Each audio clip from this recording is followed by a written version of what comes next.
Eh bien bonjour à tous, j'espère que vous allez bien. On se retrouve aujourd'hui sur Final Fantasy VII Ever Crisis pour parler invocation et notamment stratégie d'invocation, car dans cette vidéo je vais vous délivrer ma stratégie d'invocation sur le jeu, comment je gère mes cristaux bleus, et j'insiste bien sur le mot bleu parce que je n'achète absolument pas de cristaux rouges qui donnent accès à d'autres types d'invocation.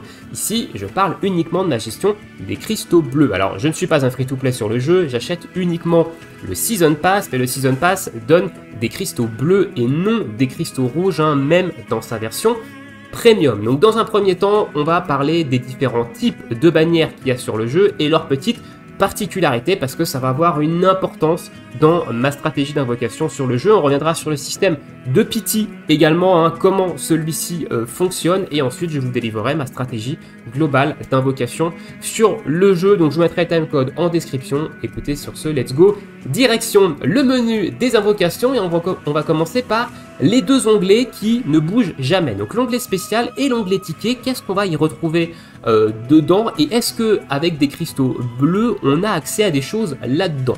Alors au niveau de l'onglet spécial, c'est très souvent et quasiment que ça, des bannières qui sont payantes en cristaux rouges. Donc si vous êtes comme moi un free-to-play ou alors un low spender qui n'achète que le Season Pass, en général vous ne pouvez pas du tout invoquer sur des bannières qui font partie de cet onglet spécial. Ça arrive, je crois, que des fois il y ait des bannières où on peut utiliser des cristaux bleus dessus, mais en règle générale c'est pas intéressant d'utiliser des cristaux bleus dans cet onglet spécial. Donc on y retrouve les différentes bannières step up.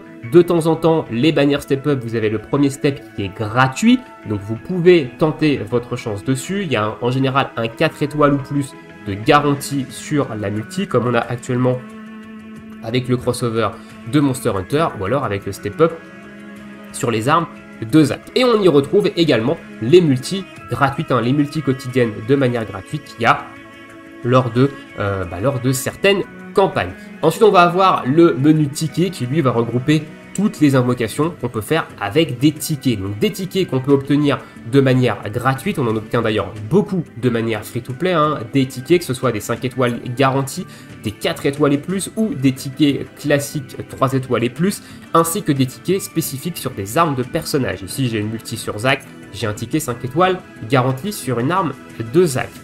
On peut également en acheter via des packs, mais encore une fois ici on ne parle que de cristaux bleus, donc dans les packs il y a des cristaux rouges, donc c'est pas le sujet de la vidéo, mais on en a quand même beaucoup et on les retrouve dans cet onglet.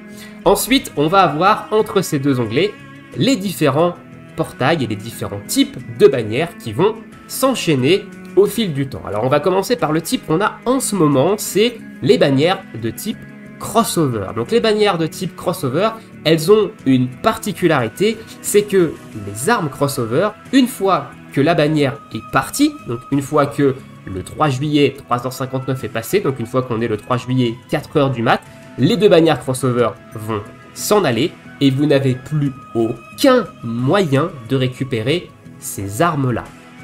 Vous ne pouvez absolument pas les wishlist dans les bannières suivantes. Ce sont des armes qui ne seront pas ajoutées dans le pool des tickets également, et vous n'avez aucun autre moyen dans le jeu de récupérer ces armes une fois les bannières terminées. Donc ça, c'est la particularité des crossovers. Même si dans la notice, c'est marqué que les armes reviendront lors de prochains crossovers, pour l'instant, on n'a vu aucune arme crossover revenir dans le jeu. Donc s'il faut attendre un prochain crossover Monster Hunter pour pouvoir revoir à la limite dans les wishlists les armes qu'on a dans les deux bannières actuelles, à mon avis on peut attendre très longtemps. Voilà, donc la particularité des crossovers, c'est que c'est limité au niveau des armes. Une fois que les bannières elles sont finies, et les armes, vous n'avez aucune autre manière de les obtenir.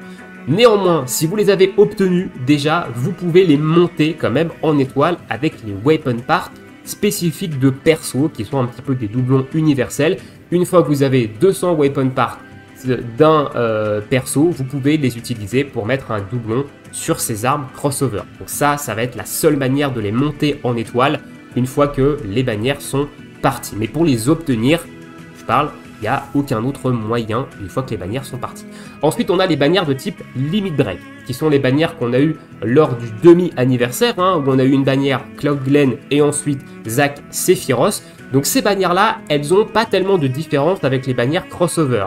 Les armes qui sont dans ces bannières-là ne sont pas obtenables ensuite une fois que les bannières sont terminées. Elles ne sont pas ajoutées au pool de tickets et elles ne sont pas ajoutées dans les wishlists des bannières suivantes. Néanmoins, on sait via la notice de ces bannières que potentiellement elles seraient ajoutées aux wishlists des prochaines bannières de type Limit Break. Donc si par exemple à l'anniversaire ou même courant de l'été, on a une nouvelle fois des bannières de type Limit Break, il est possible que dans la wishlist de ces bannières-là, on puisse mettre les armes de Cloud Glen, Zac et Sephiroth qu'on avait eu lors du demi-anniversaire. Donc là, c'est la petite différence avec les bannières crossover. Normalement, on devrait pouvoir wishlist dans les prochaines Limit Break. Et ensuite, on a les bannières de type featuré, donc les bannières assez classiques.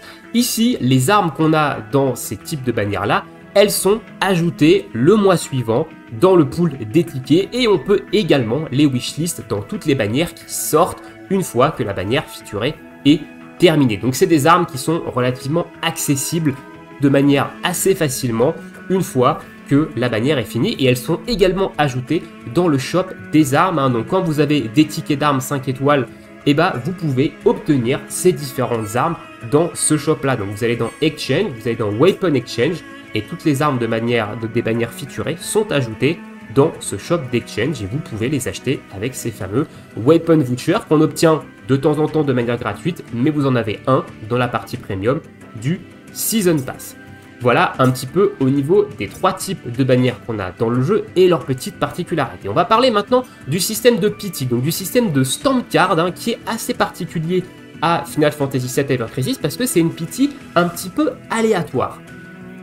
En gros, si vous voulez vous garantir d'avoir soit l'arme, soit le costume de la bannière, il va falloir invoquer en multi-invocation, et j'insiste bien sur le mot multi, ne faites jamais au grand jamais de single sur les bannières, parce que vous n'avez aucune stamp card sur les singles. Vous n'obtenez des stamp cards seulement qu'avec des multi-invocations. Donc faites des multi-invocations, sinon ce sont des cristaux de perdu, du moins c'est mon point de vue. Après vous gérez comme vous avez envie. Mais quand vous faites une multi-invocation, vous avez des chances d'avoir un nombre de tampons, de stamps aléatoires. Donc au niveau des détails, voilà, vous avez ici le détail et le taux de drop de chacun des tampons. On peut avoir 1, 2, 3, 4, 5, 6 et 12 tampons et vous avez le taux évidemment ici d'obtention.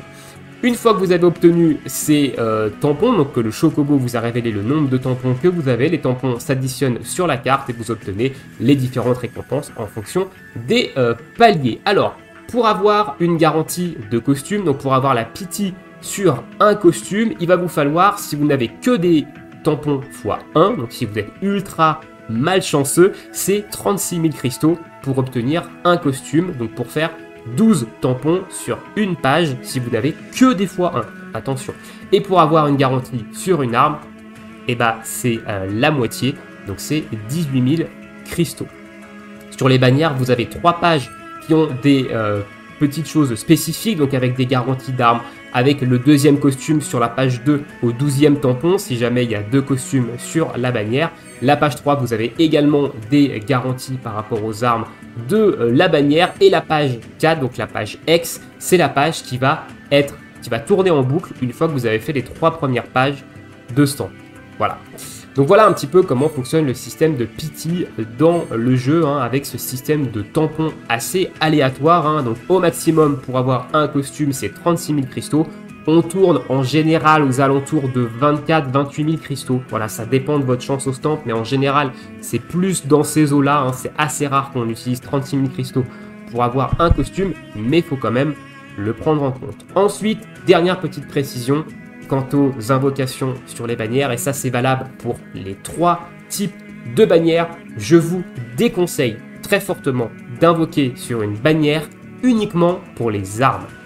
Ce qu'il y a de plus limité dans les 3 types de bannières, au-delà des armes qui ne sont pas obtenables Ensuite, pour les crossovers qui sont obtenables que dans les prochaines limit break, pour les bannières limit break, c'est les costumes. Les costumes sur les 3 types de bannières, c'est ce qu'il y a de plus limité. On n'a jamais revu depuis le début du jeu un costume revenir. La première bannière, c'était un costume de Cloud, donc le costume avec la Murazame, le costume de Samouraï et un costume pour Barrett. On ne les a jamais vus revenir depuis le début du jeu. On nous a dit maintes et maintes fois que les costumes allaient revenir, on sait juste pas quand ni comment. Donc moi, si j'ai un conseil vraiment ici, c'est invoquer plus pour un costume que pour une arme.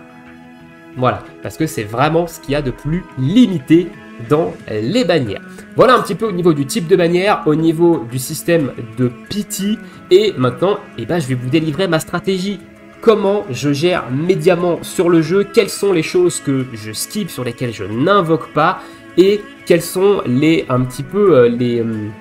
minimums que je vise quand j'invoque sur une bannière. Alors, on va prendre type par type. Alors déjà, les crossovers, j'avais invoqué sur le crossover de Final Fantasy 9, donc j'étais allé récupérer le costume de Cloud et le costume de Tifa, mais j'avais pas poussé plus loin. Ensuite, j'avais invoqué sur le crossover FF7 Rebirth, où j'étais allé récupérer le costume de Tifa et son arme OB6, donc OB6 c'est une étoile violette, et le crossover ici de Monster Hunter, je le skip complètement, et à l'avenir, les crossovers, il y a de très fortes chances que je les skip totalement. Pourquoi je choisis de skip les crossovers, donc celui-ci et les crossovers futurs? Alors déjà, celui-ci, je le skip parce qu'il y a Vincent le mois prochain. Donc il y a circonstances atténuantes, mais en ce qui concerne les prochains crossovers, je vais vous expliquer pourquoi je compte skip les bannières crossover. Donc déjà, ce sont des bannières, comme j'ai dit, ultra limitées. Donc les costumes, on ne les reverra pas. Les armes, on ne les reverra peut-être que dans très longtemps. Et pour moi, une arme est vraiment intéressante à partir du moment où elle est une étoile rose, où elle est OB6, c'est là où elle développe vraiment le potentiel qui est intéressant pour son arme. Au-delà de OB6, si vous voulez avoir une augmentation de puissance, il va falloir aller chercher OB10. Voilà, donc on va prendre par exemple ici l'arme de Tifa, donc on est niveau 120, on est 5 étoiles de base ici, et à partir de OB6, donc à partir d'une étoile rose, elle développe le potentiel entre guillemets maximum. Ici, si je veux vraiment améliorer la puissance de l'arme, il faut que j'aille chercher 4 doublons supplémentaires. Voilà, donc personnellement, je m'arrête à OB6. Et du coup, pour les crossovers, ça coûte énormément de cristaux. Et honnêtement, c'est pour ça que je compte skip les crossovers suivants, parce que ça coûte trop cher en termes de cristaux d'aller chercher une arme OB6. Ça peut coûter jusqu'à 80, 100 000 cristaux si vous n'avez pas de chance sur les invocations. C'est énormissime. Voilà. Donc personnellement, je compte skip les crossovers parce que j'estime qu'une arme crossover en dessous de OB6, ça n'a pas du tout d'intérêt. Si on prend l'arme de Iris sur ce crossover, ici, l'arme d'Iris, à partir de OB6, vous avez le buff niveau 3 directement dans la paix attaque et dans la défense magique. C'est ce qu'il y a de plus intéressant, c'est ce qu'il faut viser. Vous avez également des R habilités qui sont exceptionnelles et qui sont vraiment très très bien. Si vous n'avez que 5 étoiles ou même quelques étoiles rouges, c'est pas très intéressant. Ça reste encore une fois mon avis. Donc c'est pour ça que moi, les crossovers, je compte les skip. Parce qu'en termes de cristaux, quand on est free-to-play ou low spender, c'est beaucoup trop coûteux. Voilà. En ce qui concerne les limit break maintenant. Donc les limit break, je compte invoquer, mais peut-être que je m'arrêterai juste à l'obtention des costumes. J'attends de voir si les armes de Cloud, Glenn, Zack et Sephiroth du demi-anniversaire sont dans les wishlists des prochaines bannières limit break pour vraiment affiner ma stratégie sur ces types sur ces bannières-là. Voilà, sur ces types de bannières-là. Mais globalement, je compte au moins aller récupérer les costumes parce qu'on a un peu plus de chance derrière de pouvoir récupérer des doublons, des armes, même une fois que les bannières sont passés, ce qui n'est pas le cas évidemment des bannières crossover.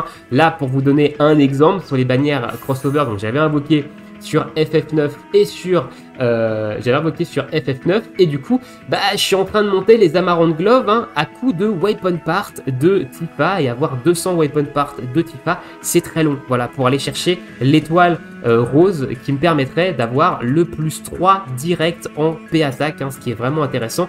Et vous voyez que l'arme de Cloud, eh ben, elle est passée une étoile rouge avec des weapon parts de Cloud et eh ben, je vais peut-être continuer à push les étoiles dessus hein, avec des weapon parts et c'est très long. Voilà.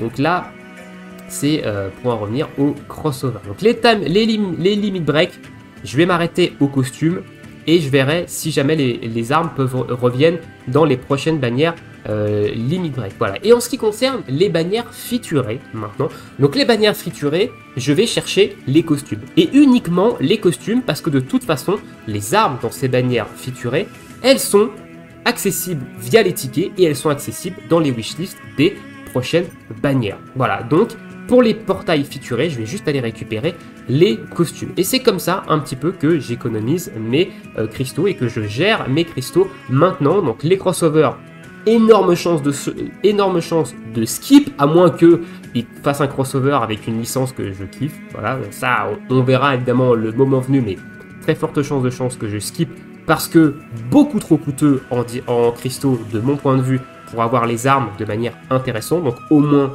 au B6. En ce qui concerne les limit break, c'est costume priority et ensuite j'attends de voir dans les prochaines bannières de type limit break si on peut mettre en wishlist les armes des précédents limit break. Si jamais c'est le cas, dans ces cas-là, on s'en tiendra juste au costume et bah, si c'est pas le cas, on tentera évidemment d'aller chercher au moins OB6 sur ces armes limit break. Ça, j'aviserai en fonction de la prochaine bannière limit break. Et sur les featurés, costume, priorité, et c'est tout. Voilà.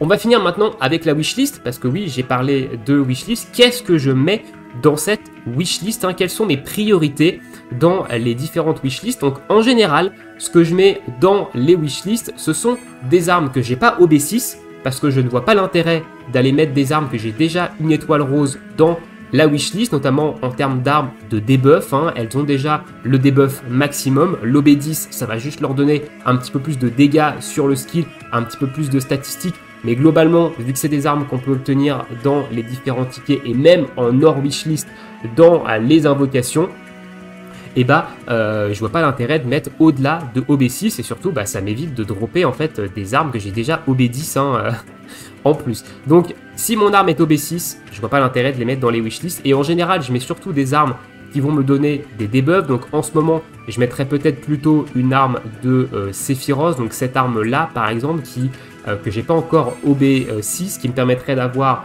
un -2 en baisse de défense physique et un -3 directement en baisse de résistance feu, ce qui va venir augmenter vraiment beaucoup les dégâts de mes DPS. Mais surtout en ce moment, je suis un peu sur une optique où j'ai besoin de DPS magique et j'ai pas beaucoup de DPS magique, j'ai des armes de DPS magique qui sont très très basses hein, globalement, donc je vais plutôt aller chercher par exemple des doublons sur des armes comme celle-ci que j'ai pas OB6 qui vont me donner attaque magique, boost de potentiel magique ou même sur des armes de Ketsit, hein, on pourrait parler notamment de celle-ci, je crois que c'est celle-là, non c'est pas celle-là, c'est celle-là qui donne attaque et boost de potentiel magique pour aller récupérer des doublons dessus. Donc voilà comment je marche au niveau de ma wishlist, ça dépend un petit peu de mes besoins du moment, que ce soit des armes debuff que j'ai pas OB6 pour avoir les debuffs max ou alors des armes comme ça qui me permettraient d'augmenter mon potentiel de dégâts dans l'un ou un autre type. Voilà un petit peu comment je fonctionne au niveau de la wishlist. Écoutez, je pense avoir fait le tour au niveau de ma stratégie d'invocation. Hein. Dites-moi, vous, dans l'espace commentaire, comment vous appréhendez les différentes bannières. Est-ce que vous y allez vraiment juste aux cosmétiques, hein, juste au skin, et que vous vous en fichez d'avoir les armes crossover OB6 ou pas? Pour vous, c'est pas vraiment un critère et vous invoquez parce que vous avez envie d'invoquer, parce que les skins vous font kiffer, etc. Chacun a sa propre stratégie, hein. Encore une fois, ici c'est la mienne, ça reste subjectif, donc partagez-moi ça dans l'espace commentaire. Et aussi, petite dernière chose par rapport aux bannières, j'ai pas parlé de la Sainte Multi, quelque chose que j'avais instauré depuis quelques temps maintenant, que j'ai arrêté récemment parce que j'économise énormément de cristaux pour Vincent qui sort le mois prochain, mais en général je fais une petite multi invocation, donc j'utilise 3000 cristaux sur une bannière pour histoire de dire j'ai tenté, hein, sur Pokémon Master j'avais la Sainte Single par exemple, et bah sur Final Fantasy VII Ever Crisis je fais la Sainte Multi, donc je reprendrai la Sainte Multi une fois la bannière de Vincent passée, hein, et ça me permet, bah on sait jamais, sur 1x12 on a un costume gratuit, enfin on a un costume direct pour 3000 cristaux, donc voilà, je tente ma chance, donc même si je skip les bannières crossover, etc., et bah ça pourra revenir, je pourrais refaire une Sainte Multi quand même sur les différentes bannières crossover qui sortiront après la bannière de Vincent. Là c'est en pause à cause de Vincent, et même les tickets, vous voyez, je les ai pas utilisés parce qu'on pourra les convertir derrière en tickets premium sur la bannière de Vincent, donc je garde l'entièreté de mes ressources pour le beau gosse. Voilà, je vous laisse ici, je vous souhaite à tous une très bonne journée, une très bonne soirée, bon jeu et à bientôt. Ciao ciao.